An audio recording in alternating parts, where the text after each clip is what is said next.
how do you say your name? What is the correct pronunciation of your name? Pete. Just Pete.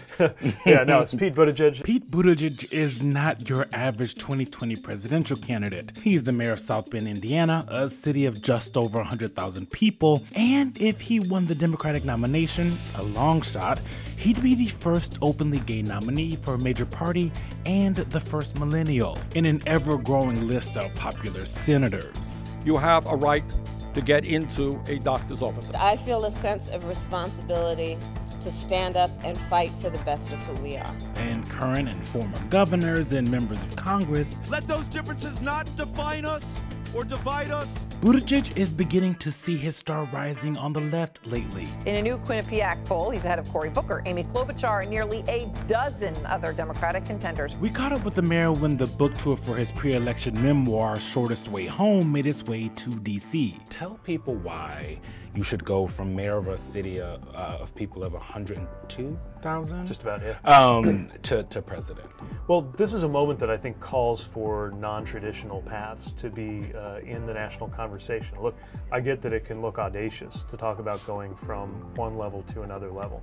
At the same time, I'm not fully convinced that spending years in Washington as a member of Congress is automatically a better background. You know, a mayor is an executive. You're on the ground, running a government, and leading a community. In a time where it seems like a lot of Democratic voters are looking for more left-leaning views and labels from their candidates, Buttigieg is wary of labeling himself at all. But where is he on those big-ticket items? Let's check the list. He supports the Green New Deal, universal background checks, single-payer health care, and a pathway to citizenship for undocumented immigrants. I also think to most people that sounds like the right thing to do.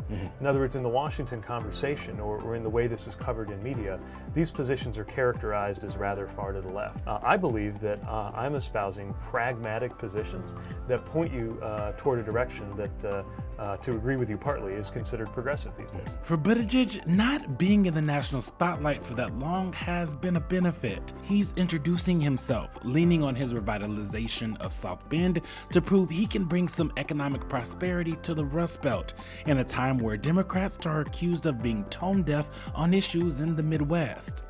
You know, we need people who have walked the walk of life in some of these communities that have in many ways been left behind, whether they're industrial Midwestern communities like mine or rural communities where people grow up with that same message that I heard a lot growing up, that success meant getting out, only to realize over time that for me fulfillment meant coming home. But Midwestern white voters don't make up the Democratic Party. It's becoming more diverse than ever before. So how do you convince African Americans, minorities, that the mayor of a city in South Bend or anywhere kind of in the Midwest understands their issues? I fall back on my own experience. I'm from a diverse city. We're about 45% non-white.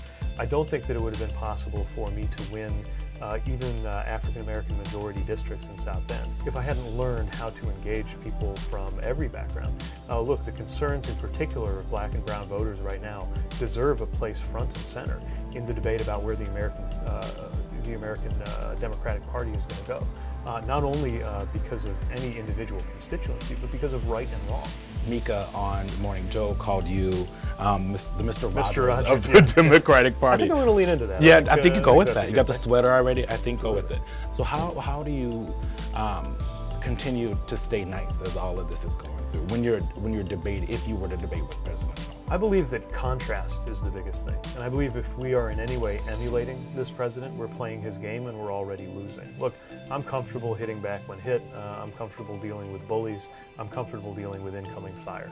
But I also believe that the moment we start making all of our thinking about, you know, how we're going to really serve it up to President Trump, it gets us into a mindset where it's almost as though he's the one we're trying to impress.